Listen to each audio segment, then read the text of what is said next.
seja bem-vindo a mais uma aula de ciências. Meu nome é Daniela Veloso e hoje nós iremos falar um pouquinho sobre os vírus. Afinal, os vírus são ou não são seres vivos?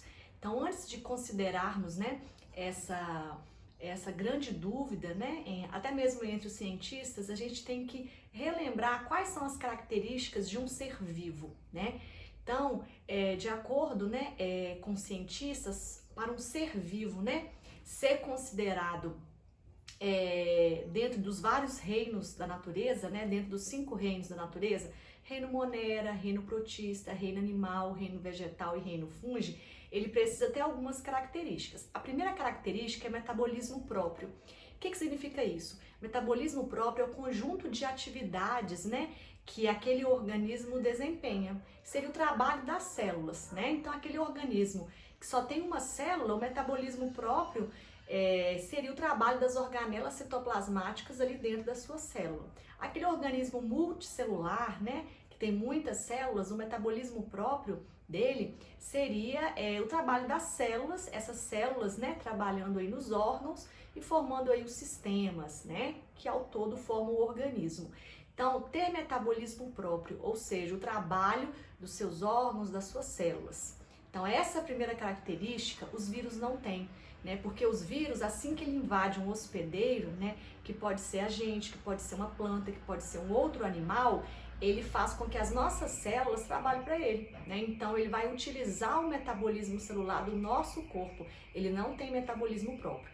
Tanto que ele é considerado hospedeiro, um parasita obrigatório, Então, os vírus, quando eles invadem o nosso corpo, ele faz com que o trabalho das nossas células seja voltado para ele, ok? Então, eles são parasitas intracelulares obrigatórios. Parasita porque ele vai parasitar o nosso corpo e vai trazer prejuízo. Obrigatório que ele não consegue viver, por exemplo, numa superfície, no solo, Ele pode viver algumas horas, Se naquela superfície, naquele solo, tiver células daquele hospedeiro, se tiver gotículas de saliva, se tiver sangue, se tiver secreção, porque ele precisa de célula, já que ele não tem célula, Então, a outra característica para ser considerado um ser vivo é ser um indivíduo celular, É ter células. Os vírus, eles são acelulares, eles não possuem célula, por isso que eles precisam de uma célula hospedeira, Então, eles invadem a célula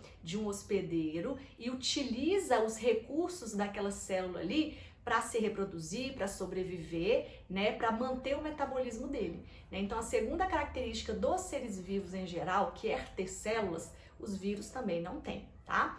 Uma outra característica é a capacidade, de reprodução e hereditariedade, é uma característica dos seres vivos, Então, por meio da reprodução, há continuidade daquela espécie, Seja reprodução sexuada, seja reprodução assexuada, ou seja outras formas reprodutivas, através do material genético. Essa característica os vírus têm, Então, os vírus, eles são capazes de se reproduzir dentro de uma célula hospedeira e ele também possui material genético, ok?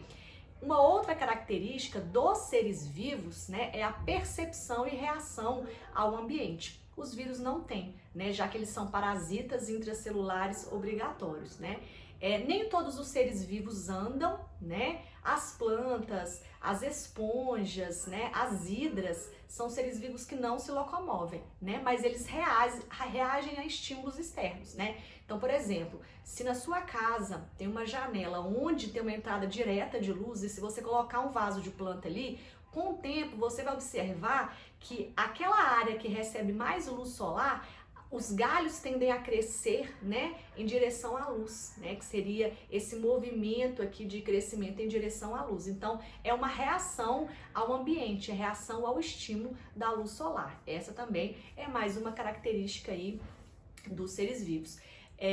Os seres vivos, eles têm capacidade de nutrição, de alimentação, de várias formas, Então, alguns seres vivos, como por exemplo as esponjas que são sésseis, elas se alimentam através da filtração da água. Elas não saem do lugar, elas não saem para passear, então elas vivem ali fixas num substrato e a água vai entrando pelos seus poros, né? E lá dentro do corpo dela, ela vai absorver dessa matéria orgânica presente na água, né?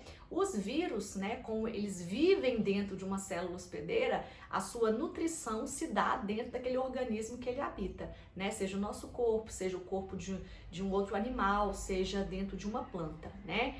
Então, essas são as características principais, né, dos seres vivos. Algumas características os vírus compartilham, né, como, por exemplo, a capacidade de se reproduzir, né, e os vírus têm material genético, eles não têm células, né, então, muitos cientistas, né, eles acreditam que os vírus não são seres vivos por eles serem acelulares, ou seja, por eles não apresentarem células. Mas outros cientistas acreditam que os vírus poderiam ser considerados seres vivos pela capacidade de reproduzir, pela presença desse material genético.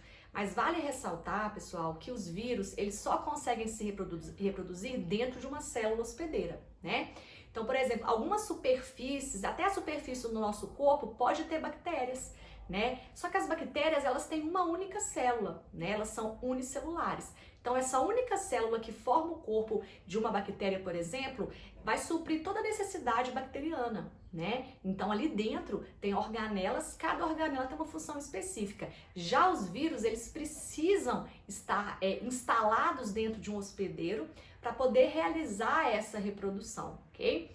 E uma outra característica também é que não existe um medicamento, né? Infelizmente, ainda não existe um medicamento capaz de destruir os vírus, né? Então, existem medicamentos que inibem um pouco a reprodução viral, né, dentro do corpo do ser humano, por exemplo, mas não há aquele medicamento que é capaz de destruir os vírus, né? Agir ali na sua reprodução, por exemplo, e cessar essa reprodução viral. Ao contrário, né, para as infecções bacterianas, existem os antibióticos, né, que inibem aquela reprodução bacteriana ali quando há alguma doença no nosso corpo.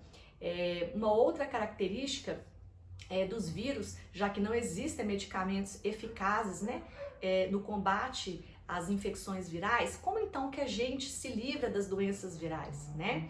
Então, são duas respostas para essa pergunta. A primeira resposta se dá através dos nossos anticorpos, da nossa imunidade, das nossas células de defesa, né? Principalmente através aí de uma boa alimentação.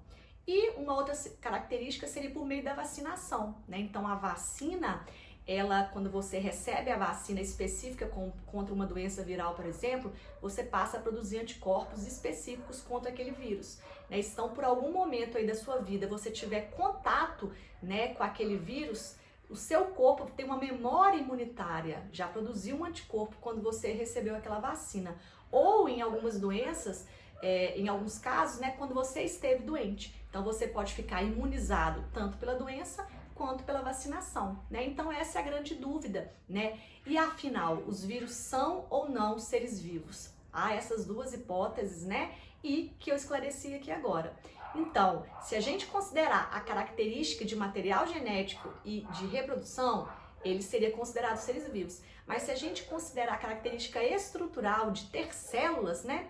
Eles não seriam considerados seres vivos porque eles são acelulares, eles não possuem célula, tá? Espero ter esclarecido, né, essa grande questão aí sobre os vírus. Se você gostou desse tipo de vídeo aí, dá um joinha nesse vídeo, compartilha com seus colegas e até a próxima aula. Beijo pra vocês, ficam com Deus. Tchauzinho!